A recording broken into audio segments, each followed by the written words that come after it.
심은 대로 거두는 비결 세 번째는 욕심으로 구해서는 안 된다는 것입니다. 세상에도 이런 말이 있습니다. 부자가 되려면 재물을 쫓아가는 것이 아니라 재물이 자기를 쫓아오게 해야 한다고 하지요. 욕심의 눈이 멀어 재물에 집착하면 조급해지기 마련입니다. 그러면 판단력이 흐려지고 정도에서 벗어나므로 오히려 큰 손실을 입는 경우가 많지요. 신앙 안에서도 여러분이 물질의 축복을 받으려면 먼저는 탐심부터 버려야 한다 말씀드렸죠. 탐심은 우상 숭배라 하셨고 하나님께서 매우 싫어하시는 것이지요.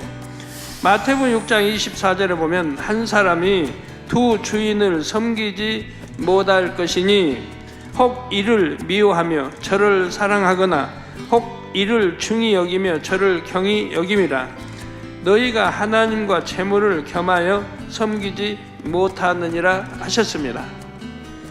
하나님을 택할 것인가 재물을 택할 것인가 어느 한쪽을 택해야 한다는 것이지요. 신앙생활을 하다 보면 자기의 유익을 구할 것인가 손해를 보더라도 진리를 따를 것인가 선택해야 하는 상황이 생길 때가 있습니다. 그럴 때 탐심이 있으면 하나님도 이해하시겠지 하고 둘러대면서 진리에서 벗어나는 행동을 하게 되지요. 또 탐심 때문에 신앙이 변질되는 것도 봅니다.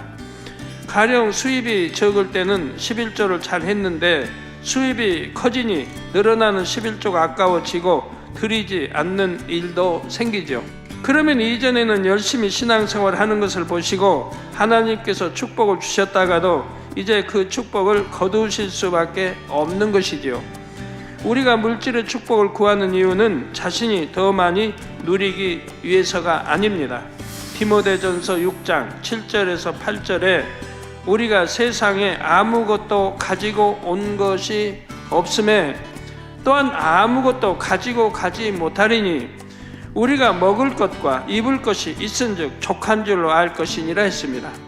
그러므로 우리는 오직 축복을 통해 하나님께 영광 돌리고 많은 영혼들을 살리기 위해 재물을 구해야 합니다. 물질의 축복을 구하되 탐심으로 구하지 말고 하나님의 영광을 위해 구해야 하지요. 그러면 탐심으로 구하지 않으려면 어떤 마음이 되어야 할까요? 먼저 내 것이 아니라면 바라지 말아야 합니다. 탐심이 있으면 불로소득을 얻을 수 있다거나 일확천금을 얻을 수 있다는 유혹을 받을 때 귀가 솔깃하지요. 그래서 악한 사람들에게 속기가 쉽습니다. 대부분 사기당하는 사람들은 자기 욕심에 의해 미혹도 받고 사기도 당하는 걸 봐요. 욕심이 없다면 정도 걸을 것이고 사기 당할 일이 그렇게 없다시피 할 터인데요. 여러분이 정녕 하나님을 의지한다면 그런 탐심을 부추기는 말에는 마음에 전혀 요동함이 없어야 합니다. 그래야 미혹에 빠지지 않고 하나님께서 인도하시는 길로만 정확하게 갈 수 있는 것입니다.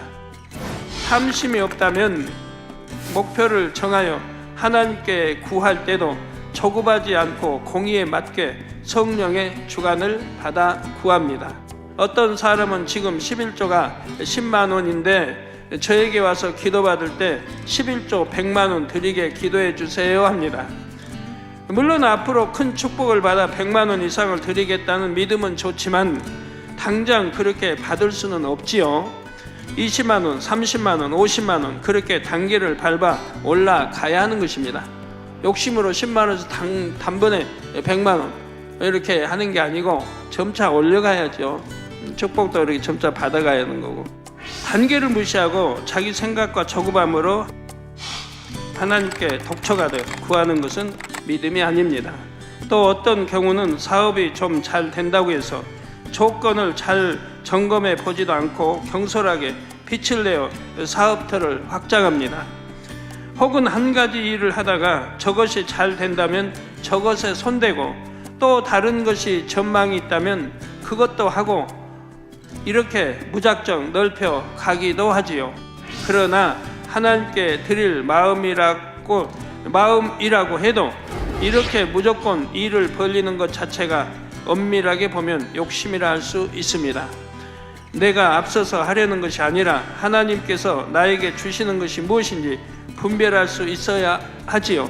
자기 의욕이 앞서고 좋다고 하는 일이면 무조건 다 하고 싶은 마음도 성령의 음성을 막아버리는 욕심이 될 수가 있습니다.